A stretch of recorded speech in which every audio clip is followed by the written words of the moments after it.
Petrol बाटलीत देण्यास नकार दिल्याने तरुणावर मारहाण. शेगाव शहर पोलीस ठाण्यात एनसीआर दाखल. शेगाव शहरातील भारत पेट्रोल पंपावर पेट्रोल बाटलीत देण्यास नकार दिल्याने पेट्रोल पंप कर्मचाऱ्यावर मारहाण झाल्याची घटना 18 मे रोजी घडली.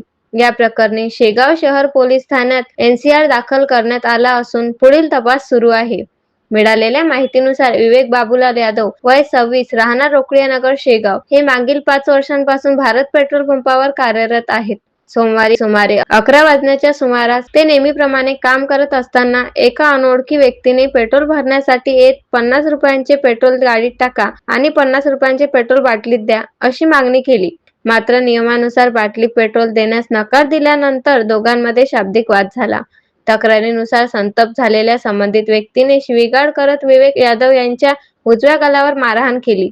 तसेच हाताच्या बोटातील अंगठी गालाला लागल्याने जखम होऊन रक्तस्राव झाल्याचे तक्रारीत नमूद करण्यात आले आहे. घटनेनंतर पेट्रोल पंप व्यवस्थापकांनी हस्तक्षेप करून वाद शांत केला. त्यानंतर संबंधित व्यक्ती घटनास्थळावरून निघून गेला.